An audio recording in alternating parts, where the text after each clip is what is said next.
Welcome to Zonguru's unboxing videos. Now, typically what we look at is sellers that do some things really well to put them ahead of the competition. In this week's edition though, we're gonna be looking at a product category that's a little bit different, one that has some red flags. And what we're gonna specifically wanna know is, can we learn from this type of category? And can we determine if it's still a good category even with those red flags? Join us this week as we look at this dog door and understand how the seller makes $22,000 a month on Amazon in a category that's a little shaky. All right, let's dive in.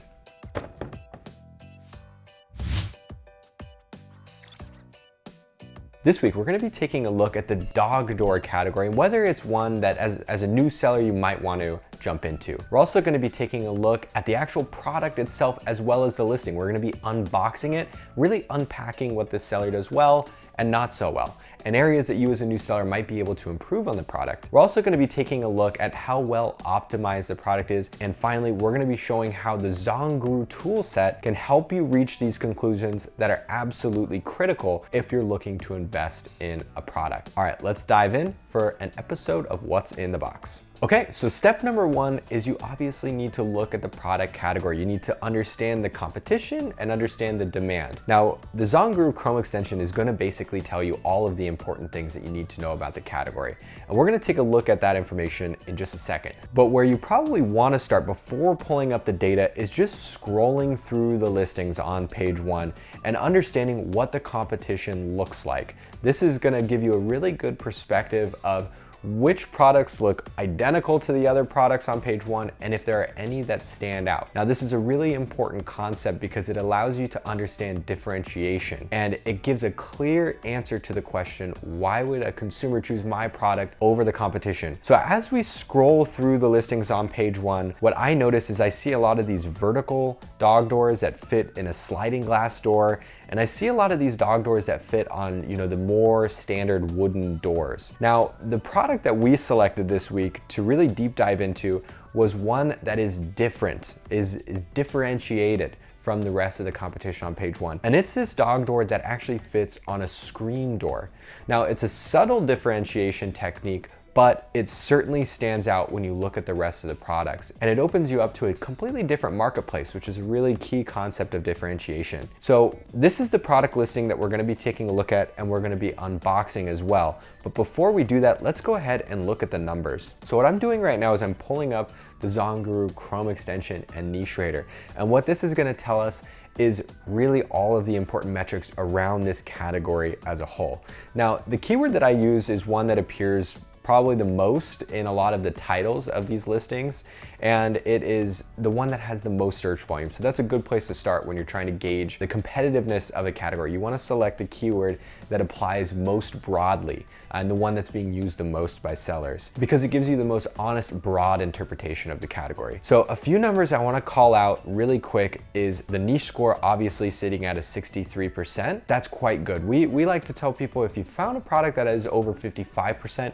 you should probably look more deeply at the information. So the niche score takes into account four main categories, and that is the buyer demand, the competition opportunity, the investment sweet spot, and the revenue potential. Now, these are the four key metrics that make up the niche score, and let's unpack that information a little bit. So buyer demand is quite simple. It's, are people buying this product? And we take a look at the search volume, which in this case, just a single keyword for doggy door gets over 6,000 monthly searches on Amazon.com. And then we also take a look at the monthly sales. You want to make sure that people are searching for the product and buying it. And in this case, the average seller does over 400 sales a month, which is quite good. And that's just off of that one keyword. Now, the competition opportunity takes a look at two things. How many sales is the competition getting, and how well reviewed are those products? And then also, how well optimized are the products? And so we're taking a look at the listing score as well as their reviews. Now, this is red flag number one. The average seller in this category has 911 reviews. That's a lot. So what we're gonna look at in a second, once we sort the products by reviews, is there an opportunity for a new seller? And we'll get to that in a second. The next thing we're gonna look at is the investment sweet spot. Now, this is a key concept. Obviously, if you're a new seller, you need to make sure that your first product doesn't completely spend all of your money before you've even got off the ground. So you need to make sure that when you're looking at the investment sweet spot or the launch budget, which takes into account essentially how much it's gonna cost you to stay in stock for those first 3 months on Amazon, you know, that you're comfortable with that number. Now, a little over $28,000, that's a pretty high launch budget for the average seller. So that might be something to keep in mind and might potentially be another red flag. I do wanna point out that when we're looking at the launch budget, we're taking a look at the average price of the products on page 1. Now, the product that I've selected is actually considerably cheaper than the average price. So that is something that is actually playing in favor of this product. And then finally, you want to look at the revenue potential. You need to understand, how many dollars are you either putting in your pocket? And then obviously the fourth key metric is revenue potential. How many dollars are you putting into your pocket or investing back into your business? And this plays into the price and the sales velocity. And this is a high price point. So for every sale, you can expect to make about a 30% margin. That's what we see on average for private label sellers.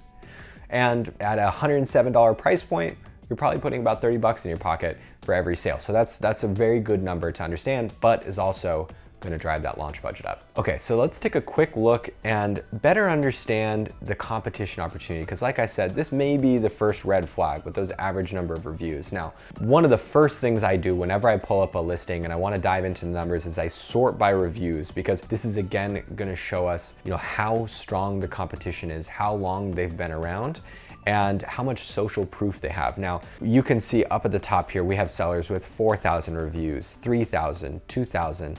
And as we scroll, the number begins to get a little bit smaller. But a good rule of thumb is you don't want to see the majority of listings on page 1 with over 500 reviews. Now, this is not a one-size-fits-all equation, but you do want to see, around half of the product listings on page 1 with around 100 reviews or less, because these are the sellers that you're going to focus on in the very beginning. These are the ones that you're going to want to try to outsell, that you're going to want to try to defeat, to begin to climb up page 1 and essentially begin to drive sales away from the sellers that already have that social proof. So as we look at this category, I do feel that this is quite competitive, but it's also worth thinking about, is this product different enough that we could get past that benchmark? Okay, so recapping this product opportunity, the revenue potential is good. The investment sweet spot's a little bit high, might make some people uncomfortable. It is quite competitive, but perhaps if we're able to differentiate and create a nice brand experience, we can get past that. But the buyer demand is certainly there. So definitely some things to think about in a category that could go either way. Okay, so the second thing I'd like to do as we unbox this listing is just take a look at the top 3 sellers, the ones that look the best and I would assume are gonna be our most direct competition. And I wanna see how these products sell year round. Now, with a product like a doggy door, I would assume that the seasonality of this product is around the summer months or maybe around springtime when people are more comfortable letting their dogs out into the yard. So what we're gonna do is we're gonna look at Sales Spy, and Sales Spy allows us to historically track the sales for as long as the product listing has been live.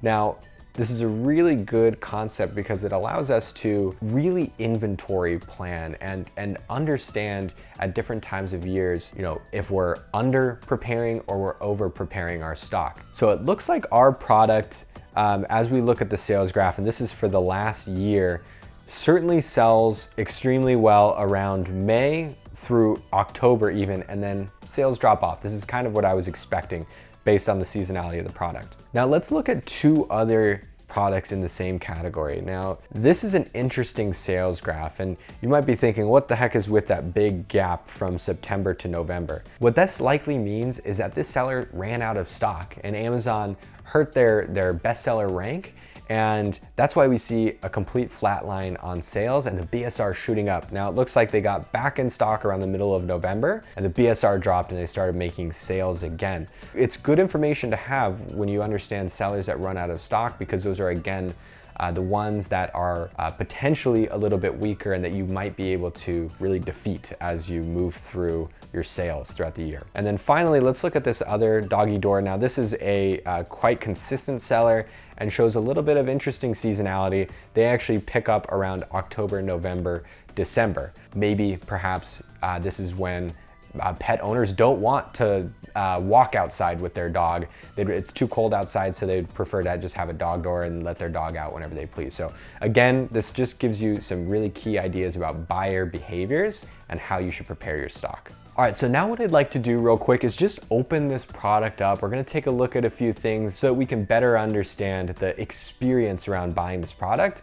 And then we're gonna unbox the listing and see how well the seller does at optimizing their listing for the best keywords. Okay, so this is how we received the product. It's just in a standard cardboard box, a little bit of branding and some information about the size and dimensions. Very simple and very inexpensive for the seller. Now, this might be an example of a product that you don't need to create, an exceptional experience around the unboxing. I think the key for this product is making sure that it's sturdy, that the dog's not gonna break it, and that it's easy to assemble. So let's see how well they do that. So as we unbox this product, simplicity is again key. We have just the product itself. It feels very sturdy. We have two inserts, one which actually talks about the warranty of this product, and they do something that's a little bit gray hat, almost black hat, which is they're actually trying to drive their customers with questions or warranties to an external site outside of Amazon.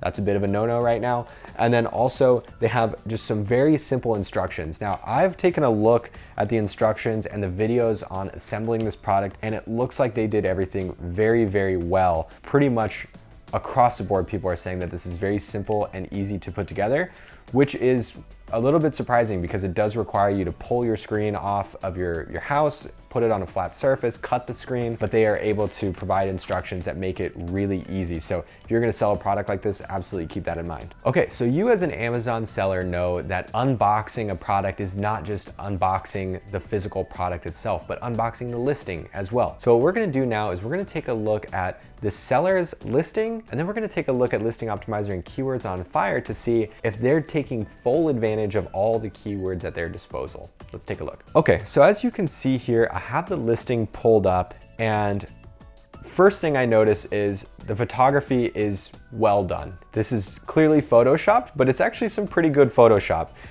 So I like that it displays the product a couple of different times, and it shows an actual animal in the first hero image. So really good work and better than the average images that you see on page one. They do a very good job of explaining the dimensions of the dog as well that's gonna fit through the door, because you wanna make sure that the customer makes the right purchase as far as size. And then they give some more information, they show more pets, they compare themselves and call out the benefits of their product compared to the competition. They call out the small key features of this product, like the latches, the materials that it's made from that make it so sturdy. And then what I really like is they actually have this video here, which actually will just show you in 60 seconds how to assemble this product. And it really does show off just how easy it is. So from a branding perspective, you can see in those first images that they do a good job all around. I would give this probably about an A. For effort. Now, as you scroll down, we're gonna be taking a look at the listing copy in a little bit more depth in a second, but you can see that this product takes advantage of A+ branding on Amazon, previously EBC. Now, this is a place where you can put extra information about your product in the listing, and it creates longer session times and increases conversion rates. So that's for brand registered sellers, and they take full advantage.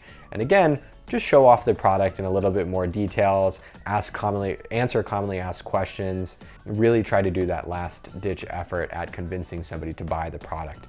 And then you can see here that out of almost 200 customer reviews, they have a 4.5 star rating. So they're doing some things really, really well. Now, what I wanna do really quickly is take a look at the listing copy, because if you're a new seller or you're a seller that feels like you're not driving enough traffic to your listings, one absolutely key thing that you can do is just make sure that you're using the right keywords in your listing. This is gonna drive more relevant traffic to you, which you can convert more sales on. So let's see if this product does a good job with their listing copy. So you might be asking yourself, why is keywords important? If I have a great product, if I have good images, people are gonna buy my product, right? Well, that's not always true. You need to make sure that your listing has relevant and smart search engine optimization so that you show up in as many searches as possible. The more searches that you show up in, the more likely more customers are going to be to buy your product. So what we have here is Zonguru's Keywords on Fire tool. Now, this is at a very high level, an amazing tool that's gonna show you exactly which keywords to put into your listing to drive that traffic. So what I did was I ran a session for dog screen doors. Now this pulled up 25 of the top sellers for that keyword, and then it pulled all of the keywords that those sellers have driven sales on. And then it creates a list with a bunch of key information that I'm gonna show you in a second that actually will tell us exactly which keywords we want to include in our listing copy. Now this is gonna help drive traffic, and what we wanna see is how well this seller does at inserting these keywords into their listing copy. Let's take a look. Okay, so we're inside of Keywords on Fire, and if this is your first time seeing this tool, I strongly recommend taking a look at our tutorial video. It's gonna show you all of the nuts and bolts of this tool. Okay, so you can see the summary of this session here. We analyzed 25 competitors. We have a list of 300 plus keywords that generate about $3.5 million in potential revenue and almost 200,000 total monthly searches.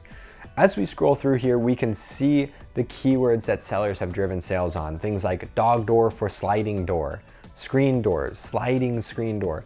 These are the types of keywords that we would want to consider inserting into our listing. So what I like to do here is I want to just identify the ones that are highly relevant to this product. Okay, so there's a ton of different things that you can do with this list of keywords to hone in on either short tail or long tail keywords, or keywords that have a certain number of characters or number of words in a phrase. These are all great ways to hone in on those long tail keywords that are going to drive relevant traffic. For this exercise though, I want to see how well this listing is optimized for our entire list of keywords.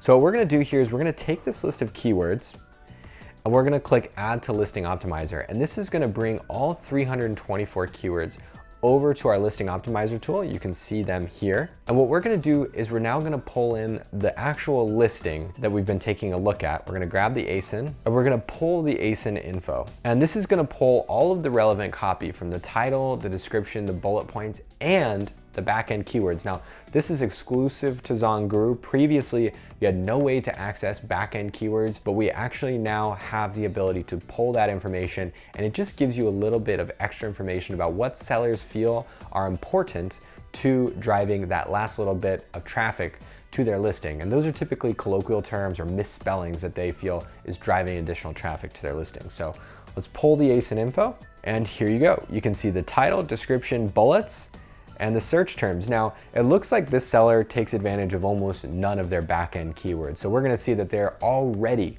not as optimized as they could be. Now, what we can see here up at the top is the total number of potential revenue we could be driving and the total number of potential search volume that this seller could be driving compared to our keyword list and what they have in their listing. It looks like they are optimized for less than a third of what they could be. Now, what I want to do is click Done Editing and see exactly where these keywords and phrases show up in the listing. Okay, so as you can see, we're going to sort through this list, and it looks like they have identified some keywords and they're really trying to hit those keywords hard. We can see screen dog door. They're broad matched everywhere in their listing for this.